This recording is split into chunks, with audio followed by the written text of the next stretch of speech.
Tere, kallis kodukandi rahvas!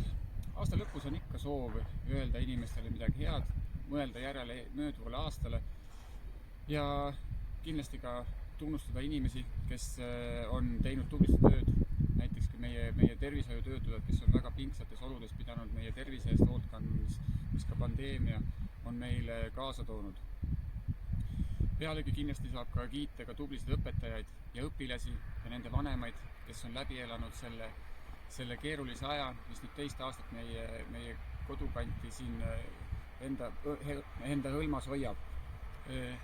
Samas, aga kui me vaatame, mis meil ümberringi on toimunud, me näeme, et tegelikult areneb ettevõtlus ja majandus ja kogu kant areneb väga kiiresti edasi. Kui palju on meil tegelikult sündimas ja kasvamas uusi korterelamuid, tööstus, näha on ka, et on tulnud ilus talvine lumeaeg, kus kohas ka traktorid saavad tööd teha, et nad ei pea oma kodudes istuma.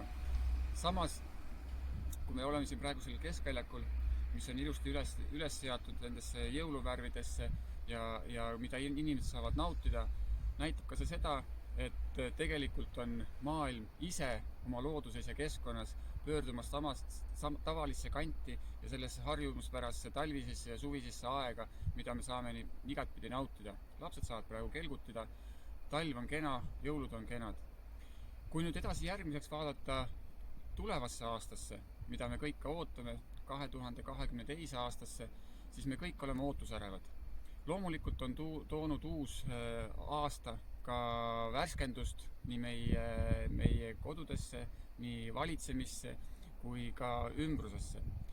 Kindlasti on järgmisel aastal meil soov teha ära veel rohkem asju, tunda koos olemisest rõõmu, kindlasti ka pakkuda ka välja uusi ideid, hoida, armastada oma kaaslasi, elanikke ning teada ka on see, et on tulemas meil suured arendused, näiteks muusikakooli ehitus, kindlasti me mõtleme ka keskväljaku teise etapi peale, kindlasti tulevad meil ka suure staadioni ehitused, lõpetame ära ka pneumohalli ehituse. Näeme ka seda, et ka ettevõtjad tegelikult arvestavad meie maakonnaga, meie vallaga, et nad hea meelega tulevad ja ehitavad siia uusi keskusi, tööstushooneid ja see on ka üks eesmärk, mida me soovime ka järgnevatel aastatel teha.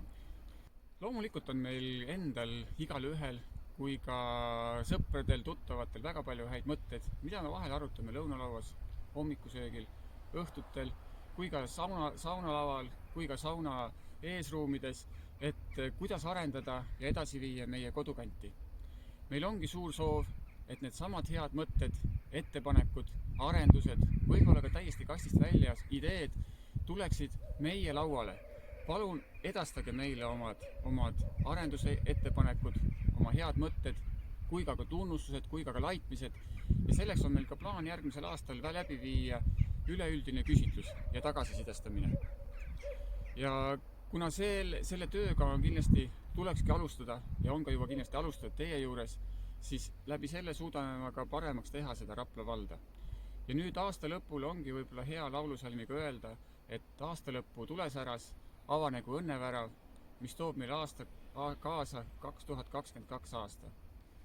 Kallid kaasteelised, head uut aastat, oleme sama rõõmsad edasi, hoiame teineteist, jälgime vajalikke turvameetmeid ja kohtumiseni uutes tegudes ja lõbusatel üritustel järgnevatel aastatel.